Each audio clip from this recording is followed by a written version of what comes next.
열왕기하 9장에서 아합과 이세벨의 죽음으로 시작하죠. 그리고 10장에 이르러서 그의 아들들과 왕족들, 그리고 이스라엘을 우상 숭배의 죄악으로 이끌었던 이 바알 선지자와 바알을 섬기는 제사장을 심판하는 내용으로 이어집니다. 이제 그가 남아 있는 잔당을 소탕하기 위해 사용한 방법은 이 왕의 후손들, 그러니까 왕이 70명의 아들들이 있었는데 그들을 교육하는 사람들과 장로들, 그리고 이스라엘 귀족들을 두려움에 휩싸게 하는 아주 방법을 잘 이용하는 예후의 모습을 보게 됩니다. 아합의 부하들이 스스로 아합의 후손들을 참수하게 하죠. 또 아합의 사람들이 예후의 세력으로 적극 동참하도록 예후가 말을 하고 있습니다. 이거 보면 죄는 값을 치르게 돼 있다. 지금 당장 죄값을 치르지 않는다 하더라도 돌아서지 않으면 하나님께서는 반드시 죄값을 치르게 하신다라는 것을 깨닫게 됩니다. 우리가 잘 아는 아합과 이세벨, 얼마나 악독한 왕과 여왕이었는지, 엘리사 때 이것이 이제는 그들의 가문이 멸망하는데 이 멸망에 대한 예언이 엘리야 때에 있었던 겁니다. 그러니까 두 선자를 통하여서 이 아합과 이세벨이 얼마나 하나님 앞에서 큰 죄를 지었는지, 그들의 죄가 컸다라는 겁니다. 그리고 웬만한 왕의 이야기는 그냥 그렇게 살다가 몇십 년에 왕위에 있다가 그리고 사라졌다 죽었다 하는데요, 이 아합과 이세벨뿐만 아니라 그의 후손들까지 하나님께서 완전히 씨를 말리는 일들이 오늘 말씀에서 증거하고 있다라는 겁니다. 여러분, 죄의 값을 치른다. 물론 우리는 예수 그리스도로 인하여서 그 죄값을 예수님이 대신 치르셨어요. 그래서 우리는 그분께 나와 기도하고 회개하면 용서받는 줄로 믿습니다. 그런데 그걸 알면서도 회개하지 않는다, 후회만 한다, 마음의 후회만 잔뜩 가지고 있는 사람과 그러나 하나님 앞에 회개하는 사람과의 차이가 있다고 분명히 말씀을 드린 적이 있어요. 자, 오늘 성경 말씀 보면 예후의 이러한 행동을 보았을 때 70명을 숙청하는 일과 똑같은 겁니다. 그의 필요에 따라서 매우 잔인한 인물이기도 했지만 다양한 정치 기술을 펼치고 있는 예후의 모습을 보면서 예후의 이러한 정치적 능력이 잘 나타나는 부분이 방금 읽은 2절과 3절입니다. 여기서 아합의 군대가 아무리 병거와 말과 견고한 성과 무기가 있다 하더라도, 또 그들에게 아무리 훌륭하고 뛰어난 왕이 있다 하더라도 예후의 강력한 세력을 너희는 이길 수 없다라고 편지를 보내고 있습니다. 그러면서 6절 7절에 다시 충성을 맹세한 아합의 신하들에게 두 번째 편지를 보내면서 다시 시험을 합니다. 아합의 아들 70명을 붙잡아 죽이고 그들의 머리를 광주리에 담아 예후 자신에게 보내라는 내용입니다. 자, 예후는 자신의 1차 편지를 통하여 아합의 신하들의 마음이 완전히 자기에게 기울었는지 파악한 후에 그 두려움을 이용하여서 아합 가문에 대한 숙청을 한순간에 이룹니다. 한 번에다, 소위 한국 단칼에 그냥 끝내버립니다. 예후의 이러한 명령은 1차적으로 정치 세력을 이용해 자신의 세력을 견고히 하려는 인간적인 계산이 있었다라는 것이 맞습니다만, 근데 그 다음이 중요한 거예요. 이러한 예후의 정치적인 민감함과 센스를 가지고 예후를 왕을 세워서 이 아합의 자손들을 숙청하는데, 그러나 더 중요한 건 예후가 만들어가는 이 일들을 통해 아합의 가문을 완전히 멸하려고 하시는 하나님의 계획과 섭리가 있었다라는 겁니다. 하나님은 하나님의 나라를 세워나가는 데에도 섭리와 계획이 있으시지만 하나님의 나라를 세워가는 데에 악한 역할을 하는 그 가운데도 섭리와 계획이 있다라는 겁니다. 아합이 살아있을 때 자신의 생각에는 자신과 자신의 자손들이 최고라고 생각했겠지만 하나님께서는 그들의 머리를 짐승의 머리보다 못하다라고 그렇게 여기셨다라는 거죠.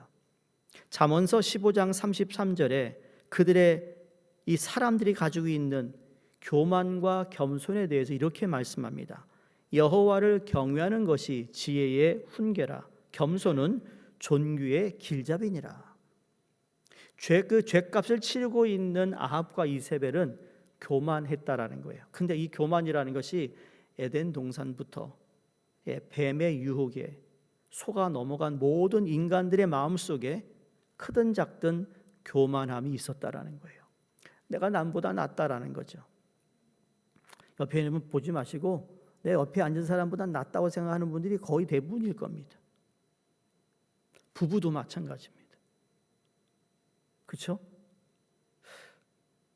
아니세요? 제가 잘못 얘기했나요? 선교회나 구역 모임이나 성도들과 함께 모이면 내가 항상 맞는 이야기를 하고 있다라고 얘기해요. 내 말이 옳다. 당신이 그리 생각 맞아. 그보다 조금 내가 좀 생각이 좀 깊지라는 생각을 다 대부분 가지고 있을 수 있다라는 거죠. 그게 교만인 거예요. 그러니까 하나님 앞에서 겸손해진다는 것이 그만큼 어렵다라는 겁니다. 왜? 사람은 속여도 하나님은 속일 수 없기 때문입니다.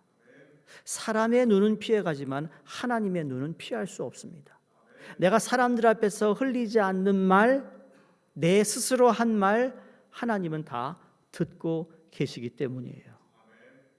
성도님들, 이 세상에서 가장 존귀해지는 길은 세상에 많은 것을 소유하는 것도 높은 지위에 오른 것도 아니고요. 하나님을 사랑하는데 말씀을 사랑하고 하나님께서 가장 존귀한 자로 여겨주시는 것이 가장 내게 가치 있는 것이라고 생각하고 살아가야 될 줄로 믿습니다.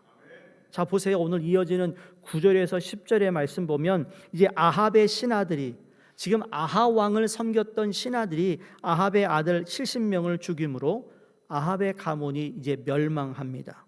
그럼 예후가 공적인 자리에서 많은 백성들을 일부러 불러 모으고 왕의 자손들도 죽었다라고 선포하는 내용입니다. 이 역시도 예후의 생각에는 아합의 아들들을 죽인 일에 대하여 백성들의 반감을 사지 않기 위해 정당한 일이라는 것을 이렇게 선언하고 있다라는 겁니다.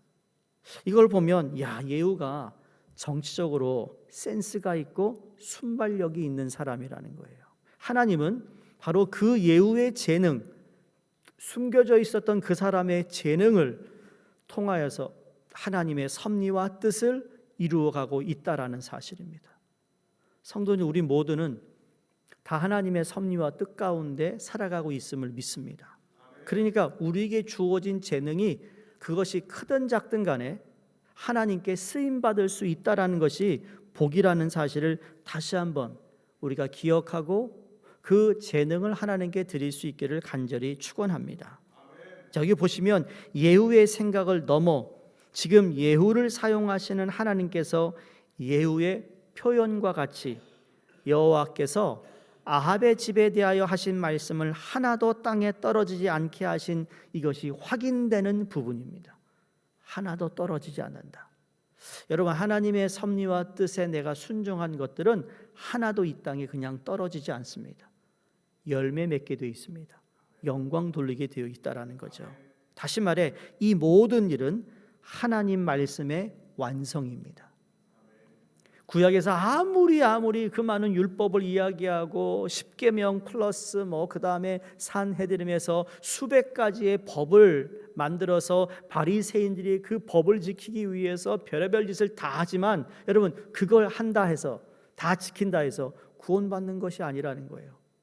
그런데 신약의 예수님이 이 땅에 탄생하시고 하나님이 예언하신 메시아가 이 땅에 오시고 죽고 부활하심으로 말미암아 그 모든 법을 완성시킨 예수님을 우리가 믿을 때 우리는 율법을 다 지키지 말라는 얘기가 아니라 예수님 때문이라도 우리가 그 전보다 훨씬 윤리적으로 도덕적으로 우리가 깨끗한 삶을 살아갈 수 있음을 보장해주고 있다라는 거예요.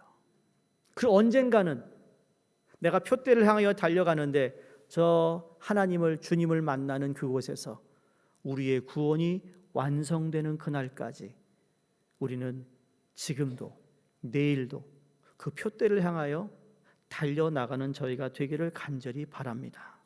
자, 그렇다면 이처럼 잔혹한 장면과 이를 지켜보는 백성들을 향해 하나님께서 말씀하시고자 하는 내용은 도대체 무엇일까요? 무엇을 우리에게 말씀하고 있는가?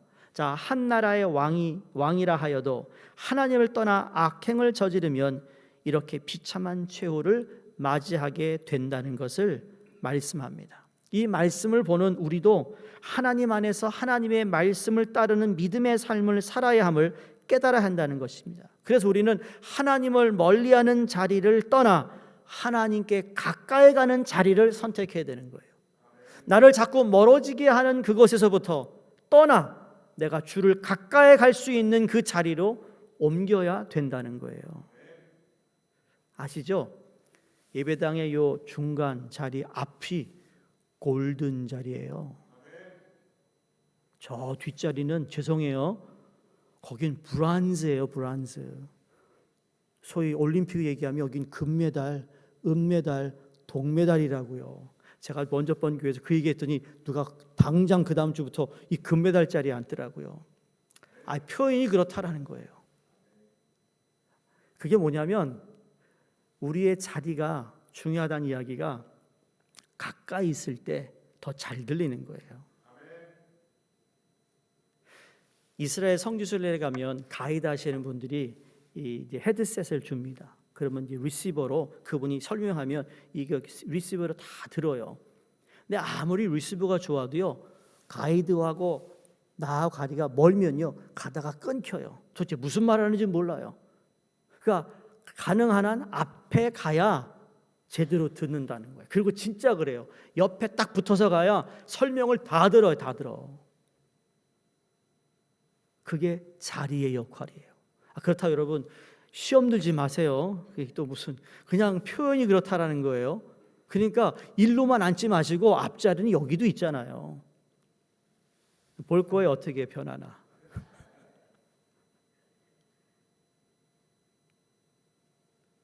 시험 들라는 말씀은 아니고 우리의 자리를 얘기하다 보니까 그런 거예요. 자리.